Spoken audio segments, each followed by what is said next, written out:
I'm gonna just say this fast as I can, I'm gonna let you go. If you change your attitude, you change your altitude.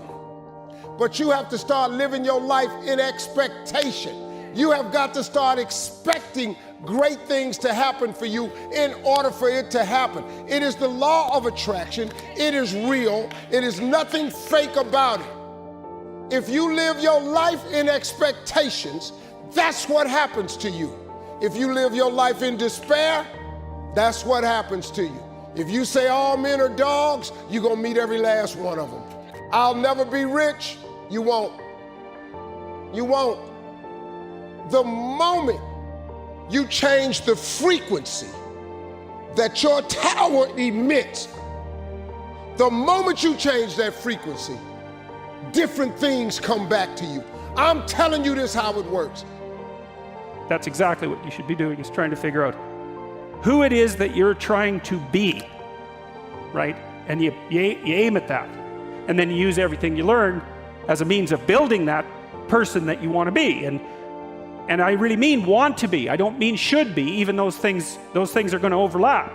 And it's important to distinguish between those, because that's partly, and this is back down to the micro routine analysis. So if I was saying, well, you're going to try to make yourself more industrious. Okay, number one, specify your damn goals. Because how are you going to hit something if you don't know what it is? That isn't going to happen. And often people won't specify their goals too, because they don't like to specify conditions for failure. So if you keep yourself all vague and foggy, which is real easy, because that's just a matter of not doing as well, then you don't know when you fail. And people might say, well, I really don't want to know when I fail because that's painful. So I'll keep myself blind about when I fail.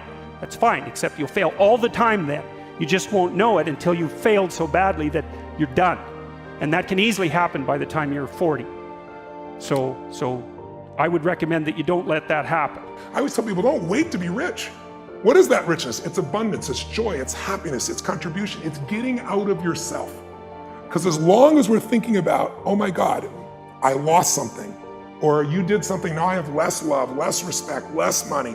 If I think lost less, or because you did something, or because I did something, I'm never gonna have what I want in my life. Loss, less, never. Those three thought patterns, they're the source of all suffering. And the antidote, see it for what it really is, know it's BS, and find something to appreciate.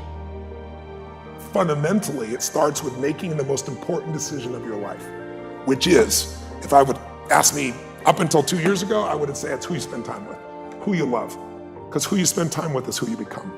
I think it's still one of the most important decisions in life. But you can pick the right person and still do things in your head and make yourself miserable. So you really have to decide. The most important decision is, do I want to be happy? Will I commit to being happy? More important than happy. Sometimes you can be so happy you smile so much your face hurts, right? You need variety. Am I committed to living in a beautiful state even when it doesn't go my way? Even when it rains on my parade? Even when my biggest fear shows up? Because I can't control whether your husband or wife will live or die or get sick or leave you or get a divorce. I don't want any of that to happen to any human being. I hate suffering. I do anything I can to help people not suffer. But I can't control that. You can. There are people who have lost their arms, they've lost their sight. There have been people that have been through the most horrific experiences in life, and they found a way to still be happy because they've made the decision that life is too short to suffer. Most people, half of what they thought today is the same things they thought yesterday. About themselves, about their life, about their business. That's why most people's lives don't change very much. But if you wake up and you start realizing, I'm living in a home, an emotional home I don't want, you can change it. See, because everybody's got it. If you got $1 billion, check this out. If you had $1 billion, but the habitual emotions you go back to are frustrated, pissed off, then your life is called frustrated and pissed off. It doesn't matter how much money you have. Write this down, please. The quality of my life is the quality of my habitual emotions. The quality of my entire life is nothing but the quality of my habitual emotions. Whatever habits of emotion, wherever my emotional home is, I will find a way to get back there. And until I change that, I'm gonna have a problem. How many of you see people in some part of the world, in my country, for example, you'll see this in the middle of America where there's certain places that have cyclones all the time. Or maybe down in New Orleans or places where every few years you get a huge storm that wipes out everybody right on the coast there. But then 2 years later, it happens again. They rebuild, it happens again. How many have ever thought to yourself, why don't these people move? And why don't they move, guys? Because it's what they're conditioned. They call that home. I don't want to leave my home. It's what I know. It's easy to see when it's somebody else and it's physical. It's harder to see when it's yourself and it's emotional, because we have an emotional home. Some of you grew up in a really tough environment. I did too. Pretty brutal environment. Very painful environment. Part of I am who I am is because I didn't want to suffer. I had to find answers. And because I suffered so much, I don't want you to ever suffer if I can do anything about it. I can't control it, but I can help massively. But it's only because I suffered so much I don't want anybody else to. But think about it. Most people suffer even when they're successful.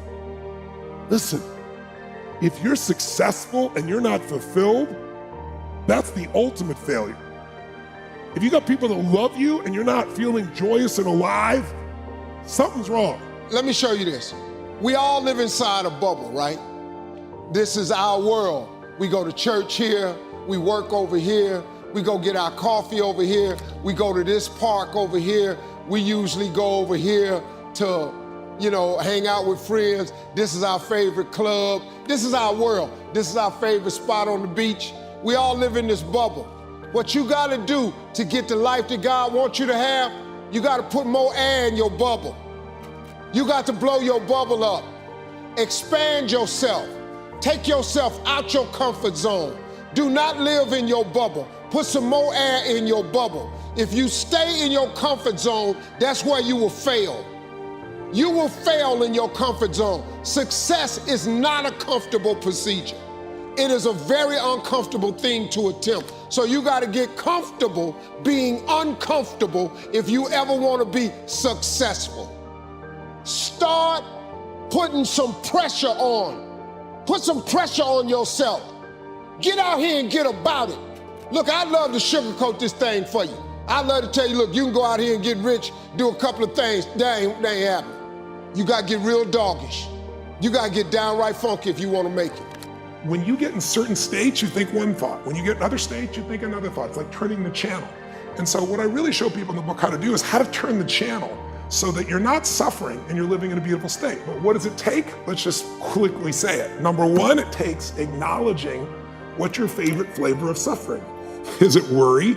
Is it stress? Is it anger? Is it loneliness? Is it boredom? Is it overwhelm? And then noticing what are the thoughts that trigger that and realizing it doesn't matter how much money you have, those thoughts can still make a billionaire crazy and frustrated and overwhelmed. And so what I show people to do is a process of how to let go of those thoughts. And we walk through that in the book in detail. But fundamentally, it starts with making the most important decision of your life.